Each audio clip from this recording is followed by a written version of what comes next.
Smartphone ও ইন্টারনেটের যুগে অপরাধের ধরন পাল্টে গেছে।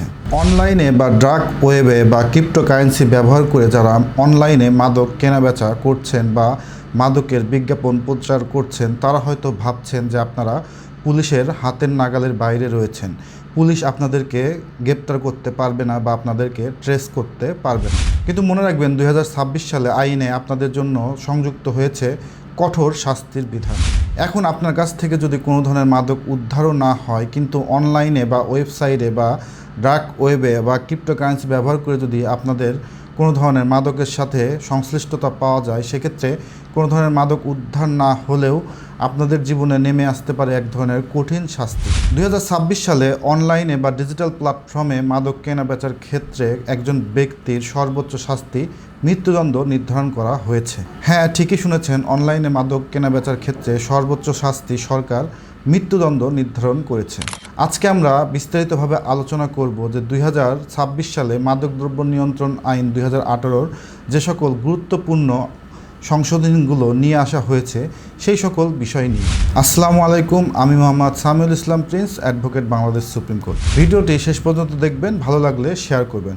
তো চলুন আজকের ভিডিওটি শুরু করি। বিস্তারিত জানার আগে আমাদেরকে আগে জানতে হবে যে সাইবার স্পেস কি। নতুন আইনের সংজ্ঞায় সাইবার স্পেসের পরিধি অনেক বড় করা হয়েছে।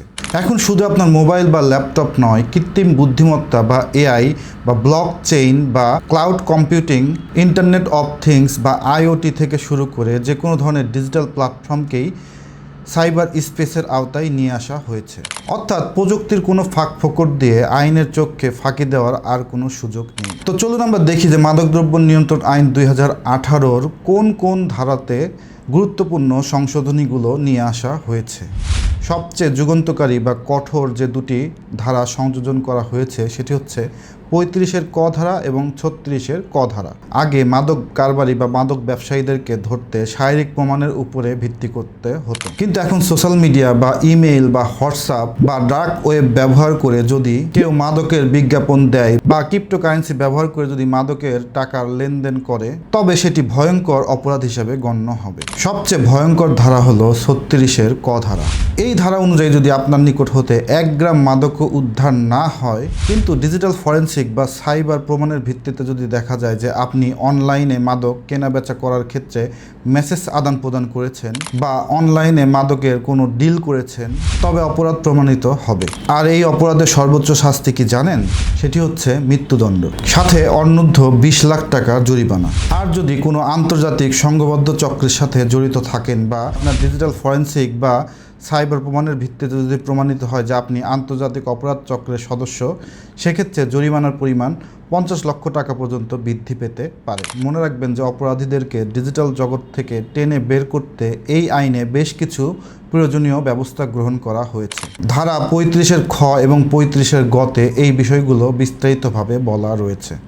এখন থেকে digital device, server, cloud storage সরাসরি জব্দ করে সেগুলোকে ডিজিটাল ফরেন্সিক বিভাগে প্রেরণ করা যাবে। অবৈধ ওয়ালেট বা ক্রিপ্টোকারেন্সি সরাসরি বাজেয়াপ্ত করে সেই সকল অ্যাকাউন্টের টাকা পয়সা রাষ্ট্রীয় কোষাগারে জমা দেওয়া যাবে। এছাড়াও বিমানবন্দর বা স্থলবন্দর বা কুরিয়ার সার্ভিসের মাধ্যমে মাদক আদান প্রদান ঠেকানোর জন্য ডগ স্কোয়াড ব্যবহার করার একটি বিধান এই আইনে চালু করা হয়েছে। সুতরাং মনে রাখবেন যে ডিজিটাল প্ল্যাটফর্মে বা অনলাইনে মাদক কেনাবেচা করা বা মাদকের বিজ্ঞাপন দেওয়া অথবা মাদক কেনাবেচার ক্ষেত্রে ক্রিপ্টোকারেন্সি ব্যবহার করা বা ডার্ক ওয়েব ব্যবহার করা, এই সব কিছুই মাদকদ্রব্য নিয়ন্ত্রণ আইন 2018 অনুযায়ী একটি শাস্তিযোগ্য অপরাধ। এ ধরনের অপরাধ যদি আপনার বিরুদ্ধে প্রমাণিত হয়, সেক্ষেত্রে আপনার সর্বোচ্চ শাস্তি মৃত্যুদণ্ড হতে পারে। এছাড়াও এর অতিরিক্ত আপনার অনূর্ধ্ব 20 লক্ষ টাকা জরিমানা হতে পারে। মনে রাখবেন যে বর্তমানে আপনার কাছ থেকে যদি 1 গ্রাম মাদকও উদ্ধার না হয়, কিন্তু আপনার কাছ থেকে উদ্ধারকৃত যদি ডিজিটাল ডিভাইস ফরেন্সিক পরীক্ষার মাধ্যমে যদি প্রমাণ হয় যে আপনি আপনার ডিজিটাল ডিভাইস ব্যবহার করে মাদক কেনাবেচা করেছেন বা মাদক কেনাবেচার অর্থ আদান প্রদান করেছেন, সেক্ষেত্রেও আপনাকে এই আইনের আন্ডারে শাস্তি প্রদান করা যাবে। তো সুতরাং আইন না জানা কোনো ধরনের অজুহাত হতে পারে না। ডিজিটাল প্ল্যাটফর্মে কৌতূহলবশত কোনো মাদক কারবারির সাথে মেসেজে কথাবার্তা বলা অথবা কোনো ধরনের লেনদেন করা আপনার জীবনে ভয়াবহ ধ্বংস নিয়ে আসতে পারে। তাই নিজে সতর্ক হন এবং বন্ধু বান্ধবদের সতর্ক করার জন্য এই ভিডিওটি শেয়ার করুন। তো ভিডিওটি শেষ পর্যন্ত দেখার জন্য ধন্যবাদ। আসসালামু আলাইকুম।